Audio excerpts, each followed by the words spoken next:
महाराष्ट्र राज्य आशा व गटप्रवर्तक कर्मचारी कृती समिती। मी कॉम्रेड उज्ज्वला पडलवार, CITU राज्य सचिव। भगिनींनो, महाराष्ट्रातील तमाम आशा आणि गटप्रवर्तकाच्या लढाऊ वृत्तीला मी पहिल्यांदा रेड सल्यूट, लाल सलाम करतोय। आपल्याला माहिती आहे की आपण ज्या महाराष्ट्राच्या माननीय आरोग्यमंत्री सावंतजी, मुख्यमंत्री एकनाथजी शिंदे यांनी घोषणा केली, आशाताईंना 7,000 रुपये वाढ, गटप्रवर्तकताईंना 10,000 रुपये वाढ, दिवाळी बोनस आणि गटप्रवर्तकताईंचं कंत्राटीकरणामध्ये समायोजन, या सगळ्या घोषणा केल्यानंतर आपण काही दिवस वाट बघितली आणि तब्बल आपण 12 जानेवारी 2024 पासून आपण बेमुदत संप पुकारला। सरकार हलायला तयार नसल्यामुळे आपण 9 फेब्रुवारी 2024 रोजी आदरणीय मुख्यमंत्री साहेबांना वाढदिवसाच्या शुभेच्छा देण्यासाठी आपण मुंबईच्या ठाणे इथे पोहोचलेलो आहोत। 2 दिवस ठाणेला आपण मुक्काम केलेला आहे। त्याआधी काही आपल्यातल्याच भगिनींनी लॉंग मार्च सुद्धा काढला होता आणि हे करत असताना सुद्धा सरकार कुठेतरी हलायला तयार नसल्याने आपण ठाण्याचा मोर्चा जो आहे तो आझाद मैदानला वळवलेला आहे आणि 11 ते 1 मार्च म्हणजे तब्बल मुंबईतल्या मुक्कामाचे 22 दिवस आपण लढल्यात, मैदानात लढल्या। या बहादूर वृत्तीला माझा क्रांतिकारी लाल सलाम करत असताना काही गैरसमज हे आपल्या डोक्यातून निघून जावं यासाठी मी आपल्या समोर आलेली आहे। भगिनींनो, खरं तर आपण महिला म्हणून, लढाऊ महिला म्हणून सिद्ध झालेला आहे, सिद्ध केलेलं आहे। या देशातल्या महिला आपल्या हक्कासाठी, आपल्या अधिकारासाठी रणांगणात उतरू शकतात, 22 दिवस घरदार कुटुंब सोडून लढू शकतात, हे सिद्ध झालेलं आहे। 8 मार्चच्या सगळ्यांना शुभेच्छा देत असताना आता आपल्याला माहिती आहे की आपल्याला 1 मार्च रोजी आपला जे चाललेलं धरणे आंदोलन आहे मुंबईचं ते स्थगित करावं लागलं। यातून बऱ्याच महिलांना गैरसमज निर्माण झालेले होते, परंतु एक जबाबदार कृती समितीतली सदस्य म्हणून आपल्याला सांगू इच्छितो की जे काही आपल्याला गैरसमज असतील, समज असतील, ते आपण थोडा त्याचा अभ्यास करावा आणि गैरसमज काढून टाकावे। 22 दिवस कृती समितीतले लढाऊ कार्यकर्ते आपल्यासाठी आपल्या सोबत घरदार कुटुंब सोडून त्या आझाद मैदानावर आपल्या सोबत होते आणि शेवटी आपल्याला सर्वांना असं वाटतं की आपण कुठेतरी माघार घेतली का, तर या ठिकाणी अगदी वास्तव आणि प्रामाणिकपणे सांगावं वाटतं की आपण माघार घेतलेली नाही। गेली 4 महिन्यापासून खरं तर ऑक्टोबर-नोव्हेंबरची ही घोषणा आहे, पण सरकार हलायला तयार नव्हता। परंतु आपण बघितलेलं आहे की ज्या ठिकाणी मुंबईच्या केंद्रात आझाद मैदानवर महाराष्ट्रातल्या आशा आणि गटप्रवर्तक ठाम मांडून बसलात, तेव्हा मात्र या सरकारच्या बजेट अधिवेशन चालू होतं, त्या पटलावर आपला प्रस्ताव आहे तो मंजूर करावा लागला। आपल्याला नक्कीच माहिती आहे की सरकारमधले लोक 3 तिघाडी असल्यामुळं कोणतेही मंत्री ऐकायला तयार नाहीत। त्यांच्याच तोंडून आपण ऐकतो की कोण घोषणा केली आम्हाला माहित नाही, त्यांना अधिकार आहे का। खरं तर हे सगळे प्रश्न आमचे नाहीयेत, आमचे प्रश्न आहेत साहेब, तुम्ही घोषणा केलेली आहे त्यांची अंमलबजावणी करा। आम्हाला हा एकच प्रश्न पडलेला आहे, परंतु सरकारचा गोंधळ आपल्यापुढे निर्माण होऊन आपण खरं तर आपल्यापुढे अडचणी निर्माण झालेल्या असताना, परंतु 22 दिवस ज्या पद्धतीनं त्या आझाद मैदानावर लढाऊ बाणा असलेल्या आमच्या तमाम हजारोच्या संख्येने आशा आणि गटप्रवर्तक लढल्यामुळं बजेट अधिवेशनात आपल्याला माननीय वित्तमंत्री, अर्थमंत्री, मुख्यमंत्री साहेबांना घोषणा करावी लागली की आशाताईंना आम्ही नक्कीच देणार आहोत, आशाताईंना आम्ही निराश करणार नाहीत।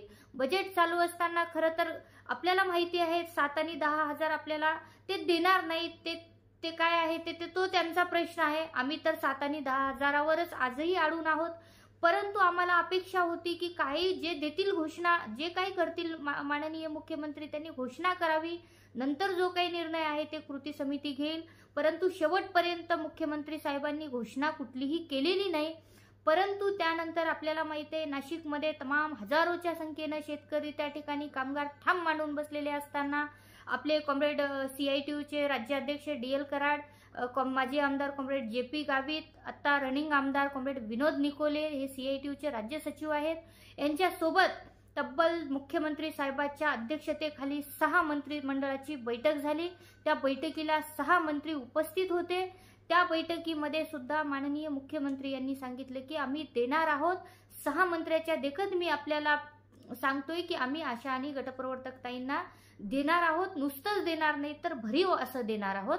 आणि आमची विनंती आहे की तुम्ही संप हा मागे घेतला पाहिजे, थांबवला पाहिजे. बिलकुल आम्ही त्या बैठकीचा आदरपूर्वक सन्मान करत असताना कृती समितीची बैठक झाली त्या तारखेला 1 मार्च रोजी संध्याकाळी 7:30 वाजता. आणि कृती समितीनं ठरवलं की अडलेला सरकार आहे, खरं तर महिलांची त्यांना कदर नसलेला सरकार आहे. पण तो म्हणतोय की तुम्ही संप मागे घ्या, आम्ही घोषणा करू, आम्ही भरीव असं आशा आणि गटप्रवर्तकांना देऊ. म्हणून आपण संप मागे न घेता आपण संप फक्त स्थगित केलेला आहे. आणि त्यांचे जे हट्टास होता सरकारचा की संप मागे घेतल्यानंतर मी घोषणा करतोय, खरं तर हट्टास खूप बालिश आहे, परंतु कोणीतरी समजून घेतलं पाहिजे. म्हणून महाराष्ट्रातल्या आमच्या रणरागिनी, आमच्या भगिनी खूप समजदार आहेत, त्या जनतेची सेवा करतायत. म्हणून मग कृती समितीनं निर्णय घेतलाय की आपण संप स्थगित करूया. कारण 3 तारखेला राष्ट्रीय पोलिओ दिन पण आलेला होता. आमच्या गोरगरिबां मुलांना जे पोलिओ पाजण्याचं जे आमच्याकडनं राहून जाणार होतं, परंतु त्या गोरगरिबांचा कुठलाही काहीही हे नसताना आपण त्यांना या पोलिओ पासून वंचित ठेवणं हेही आमच्या समोरचा प्रश्न होता. कारण आम्ही पोटासाठी जरी काम करत असलं तर समाजसेवा म्हणून आमच्या खूप ते भरलेलं आहे. आम्ही जनतेचं काम करतोय. म्हणून आपण तात्पुरता तो संप स्थगित केलेला आहे. म्हणून आता म्हणजे माननीय मुख्यमंत्री या महाराष्ट्राचे आहेत, ते घोषणा करणार आहेत, देणार आहेत. असं कुणालाही वाटू नये की या ठिकाणी या मोर्चातून काही मिळालं नाही. या मोर्चातून खूप काही आपण मिळून घेतलेलं आहे, भरीव असं मिळून घेतलेलं आहे. तुम्हाला वाढीव मानधन पडणार आहे, ह्या कृती समितीचा शब्द आहे.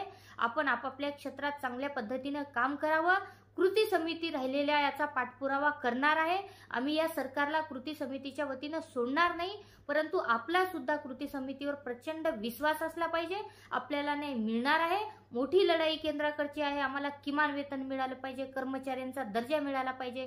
हे लढत असताना आपण महाराष्ट्र शासनाला सुद्धा या ठिकाणी सळो की पळो करून सोडलेला आहे. म्हणून आपला हक्क आणि अधिकार कधीच आपण गमावणार नाही आणि तो तुम्ही सिद्ध करून दाखवलेला आहे. येणाऱ्या काळामध्ये भरीव मानधन आपल्या पदरात पडल्याशिवाय कृती समिती गप्प राहणार नाही. आणि काही गैरसमज निर्माण होत आहेत की काही संघटनेचे लोक म्हणतायत, असं महिलांकडनं अनेक कानावर येत आहे की आता पोलिओ झाल्यानंतर संप करायचं का. हे सगळं आपल्या डोक्यातून काढून टाका. योग्य वेळेला योग्य पद्धतीनं योग्य अभ्यासपूर्ण कृती समिती आपला संप हा करणार आहे. परंतु आता कुठलीच अशी घोषणा केलेली नाही कृती समितीनं. आता माननीय मुख्यमंत्री साहेबांनी सांगितलं की मी देणार आहो, आमचा विश्वास आहे, तुम्ही द्या साहेब.